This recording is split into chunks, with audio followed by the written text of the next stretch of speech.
Mr. Goyal, this has been in the making for 18 years. What made it possible now? I think there was lack of courage of conviction when the Congress-led UPA government initiated talks 2006, 20 years ago. They launched in 7, aborted in 13, after 6 years, many rounds, because they didn't really understand the dynamics of a trade agreement with the developed world. They were not able to appreciate that the complementarities between the developed world and a developing country will safeguard the interests of our labor-intensive sectors, will open up opportunities for millions to get jobs, to get trading and export opportunities, and will help the Indian economy improve in terms of quality, improve in terms of its ability to grow faster. That government basically was weak in its understanding of economic fundamentals. And we saw that the way they steered the economy to literally become a fragile 5 economy by 14. It is Prime Minister Narendra Modi who recognized that India has the potential, and 140 crore Indians today have made it a collective vision to make India a developed and prosperous nation by 2047.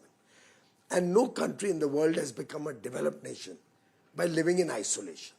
You have to allow markets to flourish. You have to look for international trade to grow. You have to bring the best of technologies to your country. You have to attract a lot of capital to your country.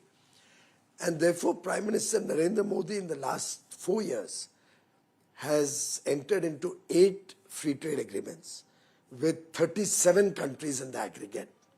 All of them are developed nations. None of them with less than $20,000 per capita income. Therefore, in a way, insulating our economy from any competition really, because our $3,000 per capita economy makes products which don't really compete. They complement the developed world. At the same time, opening the doors to large investments to flow in, improving our own quality standards, improving what we produce and what we serve our consumers. Therefore, 140 crore customers, consumers, will get a better deal in life. So it's a very holistic, comprehensive vision of a developed India that we are working on and that are reflected in our free trade agreements. Soon after the signing of that deal, you addressed a press conference. I was there attending that press conference. Mr. Goyal, you had spoken about one particular sector, which was textiles. You said in textile sector alone, 6 to 8 million jobs will be created. So which sectors, according to you, will be the biggest winners? And is there a timeline or a roadmap that you are seeing? I'd just like to draw the attention of your viewers to the textile story, because this has been an oft-repeated comment across the country. We often heard people complain that Bangladesh could export $30 billion worth of textiles to EU. Vietnam did more than 2 times our exports to EU in textiles. And we were doing a measly $7 billion out of the $253 billion of exports that the EU does every year. Just barely less than 3%. But that was because Bangladesh had zero duty access, being a less developed country.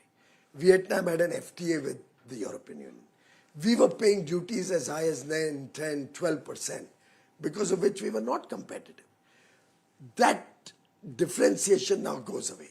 As soon as it becomes effective later this year, the textiles, all textiles from India will get zero duty access from day one. Can you imagine the humongous potential? And textiles, as you know, is a very job-creating, job-intensive sector. Similarly, leather goods, footwear, sports goods, toys, our fisheries, the marine products that we export, our agri products, particularly as we process them into finished products. I mean, today, a Haldiram gets a huge valuation because worldwide there's a demand for packaged Indian goods. In my humble view, almost all labor-oriented goods that we export, and we currently also are exporting $35 billion worth of labor-intensive products to the European Union out of $75 billion of export. That can grow by leaps and bounds. Our industry has to come to speed. Our industry has to grab the opportunity, come out of that cozy comfort, make high-quality products to meet the European demand, and sky is the limit.